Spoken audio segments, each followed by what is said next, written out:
Hey, what's going on? Hope you're doing great. It is Friday afternoon when I'm recording this, and of course, I'm in the car getting ready to walk in the house to the home team.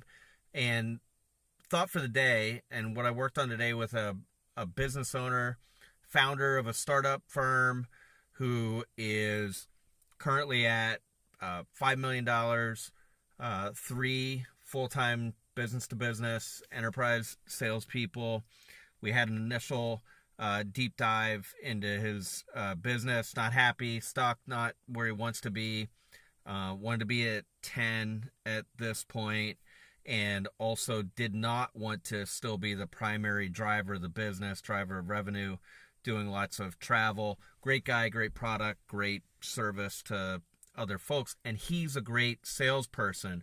But what he hasn't been is a great sales manager, sales leader, and that's extremely common. Of course, it is hard to make a transition from the sales person to being a sales manager. And here's the tip for the day, and the thing I want you to think about that we worked on.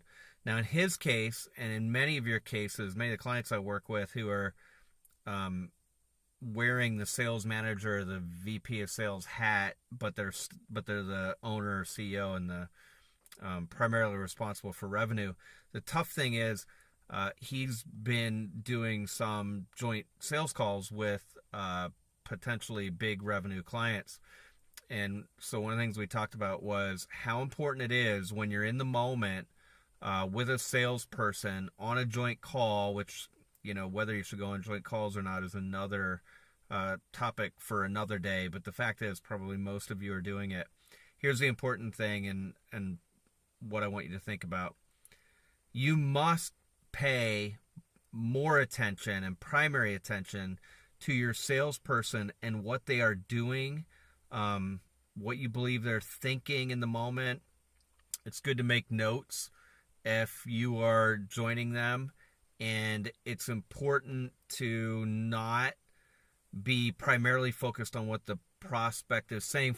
You have to be tuned into what the prospect is saying in order to be observing effectively so that you can coach and debrief later.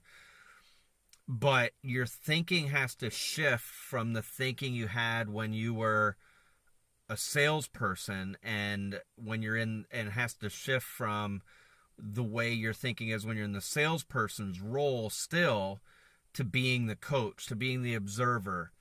You need to be paying primary attention to your salesperson, not to closing the deal. So you have to be in the game of, I'm here to be a coach. I'm here to be afterwards a motivator. I'm here to debrief.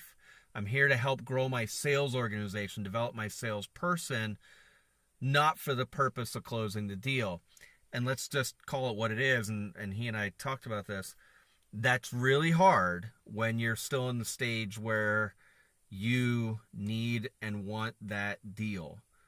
It's really hard to pay primary attention to the salesperson. So, tip of the day is watch your mindset, watch how you're thinking about the situation. It will be harder for you if you're a great salesperson than if you're not a very good salesperson to do this. You want to make sure you're paying primary attention to your salesperson so you can coach and develop them. If you're a VP of sales, or if you are owner of a company who has some sales managers, one of the things you want to watch for is as you debrief your sales managers, when you're managing managers, and when you're talking to them about time that they've spent with their salespeople, do not allow them to talk primarily about what the prospect said and talk primarily about what they observed from the prospect or the deal. Ask them about their observations relative to the salesperson and developing that salesperson. So love to know your thoughts on this, and how you handle making the shift, and how you handle joint calls if you do. But definitely pay attention to mindset. Hey, thanks. Appreciate you listening. Like, shares, comments are always appreciated. And have a good one. Bye.